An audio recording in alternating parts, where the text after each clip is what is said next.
El origen de la lengua castellana. En este video trataremos el origen de la lengua castellana a través de las posibles etapas que hicieron parte de su consolidación. ¿Cómo surge el castellano?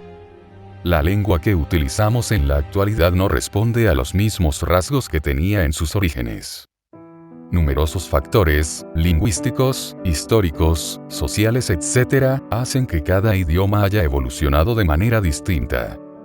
El hecho de que diferentes pueblos hayan ocupado la península ibérica a lo largo de nuestra historia explica que nuestra lengua, como veremos más adelante, esté plagada de palabras cuyo origen no es el latín, lengua de la que procede la inmensa mayoría de nuestro léxico. El sustrato prerromano. Se le llama sustrato a los restos lingüísticos que una lengua desaparecida deja en otra. Antes de que los romanos llegaran a la península ibérica, en ella habitaban numerosos pueblos. Los más importantes fueron los íberos, los celtas, los vascones, los tartesos, los fenicios, los griegos, los cartaginenses. De la lengua de estos pueblos prerromanos quedaron restos en la lengua latina y después en las lenguas peninsulares derivadas de ella. La romanización. Se denomina romanización al proceso de adaptación a las costumbres y modos de vida de los invasores por parte de los pueblos conquistados por Roma. En la península ibérica, el cambio de costumbres que siguió a la conquista romana afectó a todos los órdenes de la vida, incluyendo a la lengua. Roma impuso el latín prácticamente en todo el territorio peninsular, facilitando así el proceso de la romanización. De ella nació el castellano y el resto de lenguas que denominamos romances o románicas.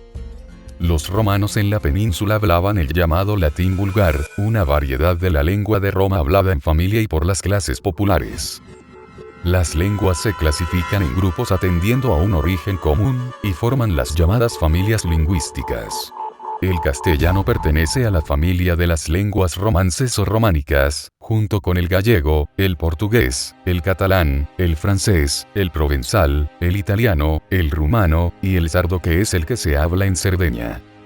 Las invasiones de los pueblos bárbaros. A partir del siglo V, VI y VII se producen nuevas incursiones en nuestro territorio, las de los pueblos bárbaros, de origen germánico. Las primeras invasiones fueron de suevos, vándalos y alanos. Poco después de la llegada de estos pueblos se presentaron los visigodos, quedándose en Hispania y crearon su reino, con capital en Toledo. La influencia de estos pueblos sobre nuestra lengua no fue mucha. Se reduce a algunos topónimos y antropónimos, es decir, nombres propios de lugares y personas. La invasión musulmana. En el año 711 hay una nueva invasión de la península. Se trata de pueblos árabes, que llegaron a ocupar la gran mayoría del territorio. La influencia de los árabes es muy evidente incluso en nuestra lengua actual. La mayor influencia se dio en el léxico. Como ejemplo les damos una serie de campos léxicos en que abundan los arabismos aceituna, alcoba, azotea, alfombra, almohada, alcalde, barrio, alcohol, Guadalajara, entre otros. El nacimiento de las lenguas romances peninsulares. Durante la Reconquista, la península quedó fragmentada en varios reinos. Y en ellos fueron surgiendo diferentes dialectos del primitivo latín, cada vez más distantes entre sí como lo eran el gallego, el asturiano, leonés, castellano, navarro-aragonés, catalán, mozárabe. El castellano, como lengua, comenzó a extenderse hacia el sur desde el norte peninsular en un proceso que iba a durar varios siglos. Formación de la lengua castellana del siglo X al siglo XV. Por su carácter innovador, el castellano fue la lengua que, entre todas las existentes en la península, más llegó a diferenciarse del latín. Gracias a Alfonso X, el Sabio, en el siglo XIII el castellano consigue su condición de lengua oficial de Castilla y León. Este monarca ordenó componer las leyes en romance castellano.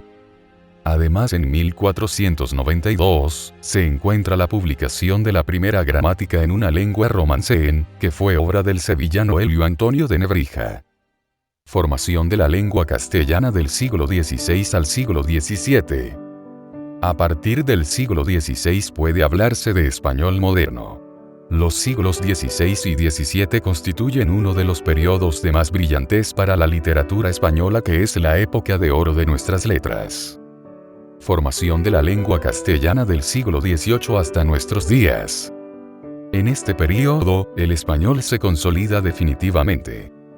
El interés por nuestra lengua, que empieza con la labor de Alfonso X, culmina en el siglo XVIII con la creación de la Real Academia Española, fundada en el año 1713 bajo los auspicios de Felipe V.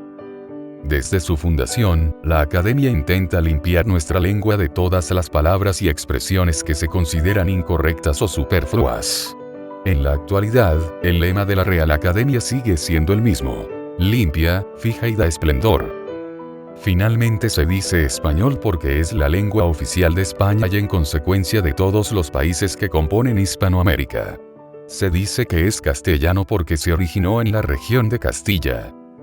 Actualmente el español se habla en 22 países como idioma oficial. Estos son México, Colombia, España, Argentina, Venezuela, Perú, Chile, Guatemala, Ecuador, Cuba, Bolivia, República Dominicana, Honduras, El Salvador, Paraguay, Nicaragua, Costa Rica, Puerto Rico, Panamá, Uruguay, Guinea Ecuatorial, Sahara Occidental. De esta manera la historia llega a su fin. En este trabajo participaron Mayra Álvarez Bravo, Giancarlos Arrieta Álvarez, Luis Cohen Arroyo, y Jacqueline Pallares Terán.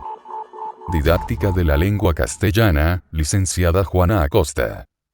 Corporación Universitaria del Caribe SECAR, Sincelejo, Sucre.